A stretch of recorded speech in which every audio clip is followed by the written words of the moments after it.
दिल्ली के deputy CM और शिक्षा मंत्री मनीष सिसोदिया के रिश्तेदार को एक बड़ा शराब कारोबारी 1 करोड़ से भी ज़्यादा की रकम पहुंचाता है। और ये शिक्षा मंत्री कह रहे हैं कि सीबीआई की रेड में भी मोदी जी का हाथ है। इस चीज़ में उसका हाथ है, इस चीज़ में उसका हाथ है। आप धोते हो तो उसमें भी किसी और का हाथ है। मजा आया। खुद तो कुछ करते ही नहीं है, दूध के धुले हैं। नहीं। अब आपको बता देते हैं कि दिल्ली के डिप्टी सीएम मनीष सिसोदिया ने प्रेस कॉन्फ्रेंस करके बीजेपी पर बड़ा हमला बोला है। इसके पीछे कारण क्या है? ये कहते हैं ना कि attack is the best defence, वही इस समय मनीष सिसोदिया कर रहे हैं, क्योंकि अब जब चारों तरफ से उनकी पोल खुलने जा रही है तो वो लगातार बीजेपी के ऊपर हमले बोल रहे हैं। उन्होंने ये भी कहा है कि बीजेपी अरविंद केजरीवाल से परेशान है। यार बीजेपी की बात छोड़ो, केजरीवाल से पूरा देश ही परेशान है। मेरे को तो लगता है केजरीवाल से उसके खुद के बच्चे भी परेशान होंगे कि जो आदमी अपने बच्चों की झूठी कसम खा ले, उसके बच्चे भी डरते होंगे कि भगवान ऐसा बाप किसी और को तना दे दोबारा से। अब फिलहाल केजरीवाल को रोकने के लिए ये सब किया जा रहा है, ऐसा उनका कहना है। उन्होंने ये भी कहा कि प्रधानमंत्री नरेंद्र मोदी अरविंद केजरीवाल के अच्छे कामों को रोकने की कोशिश कर रहे हैं, जैसे कि खालिस्तान का प्रधानमंत्री बनने का सपना। इतना अच्छा काम है केजरीवाल का, इसे आखिर मोदी जी रोकने की कोशिश क्यों कर रहे हैं? कमेंट में बताइए कि आपकी इस बारे में क्या फीलिंग है।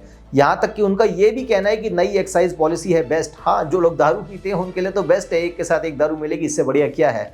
खैर, मनीष सिसोदिया ने दिल्ली की नई एक्साइज पॉलिसी की तारीफ करी है और ये भी कहा कि दिल्ली की नई एक्साइज पॉलिसी की तारीफ न्यूयॉर्क टाइम्स जैसे महान, प्रातः स्मरणीय, चरण वंदनीय, नित्य पूजनीय अखबार के अंदर करी गई है।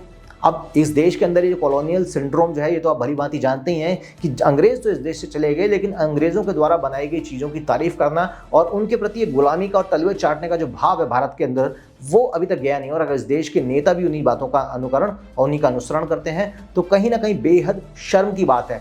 आपको याद होगा कि जब भारत की स्पेस पॉलिसी सामने आई थी, जब भारत ने स्पेस के अंदर नए कीर्तिमान रचने शुरू करे, तो न्यूयॉर्क टाइम्स से लेकर वॉशिंगटन टाइम्स तक ने कई बार भारत की जिस तरीके से बेइज्जती करने का प्रयास किया, वो सारी दुनिया ने देखा। तो उस 2 कौड़ी के न्यूयॉर्क टाइम्स को मैं तो कुछ नहीं समझता हूँ। अगर आप लोगों को लगता है कि न्यूयॉर्क टाइम्स वाकई एक प्रतिष्ठित अखबार भारत के अंदर भी माना जाना चाहिए, तो कमेंट में मुझे इस बारे में बताएं। क्योंकि न्यूयॉर्क टाइम्स अपने देश के लिए उनकी जो पॉलिसी है, जो भी उनका एक एजेंडा है, वो शायद सही हो, लेकिन न्यूयॉर्क टाइम्स और तमाम अमेरिकन न्यूज़पेपर्स का भारत के प्रति क्या रवैया रहा है, ये मुझे आपको बताने की आवश्यकता शायद नहीं है। अब दिल्ली की नई एक्साइज पॉलिसी जो है वो बेस्ट पॉलिसी है।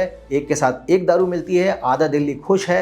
एक्साइज पॉलिसी में कोई घोटाला नहीं हुआ है और वैसे ही इनके रिश्तेदारों को शराब कारोबारी मजे मजे में 1 करोड़ रुपए दे जाते हैं। बहुत पैसा आ रहा है ना कि चलो ठीक है, कोई बात नहीं, शिक्षा मंत्री हैं, इनके रिश्तेदार को दे देते हैं 1 करोड़ रुपया।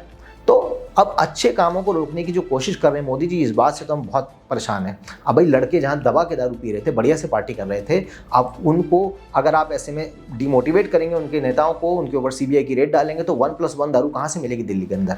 मेरे भी कुछ ऐसे करीबी हैं, कुछ खास ऐसे दोस्त हैं जो केजरीवाल के इस मूव के बाद से काफ़ी बड़े फ़ैन हो गए हैं। आसपास के शहरों से दिल्ली जाते हैं ये 1+1 लेने के लिए, आप अच्छी तरह से जानते होंगे। खैर, अभी के लिए इतना ही। आप लोगों से मैं फिर मुलाकात करूंगा एक और खबर में, लेकिन एक बात जाने से पहले आप लोगों से कहूंगा कि कमेंट में इस विषय पर अपनी राय जरूर रखें कि क्या मोदी जी हमारे छोटे से नन्हे मुन्ने केजरीवाल जी के पीछे पड़ गए हाथ धो के हैं? तो बताइए जरा। अभी के लिए केवल इतना ही। जय हिंद, जय भारत, नमस्कार।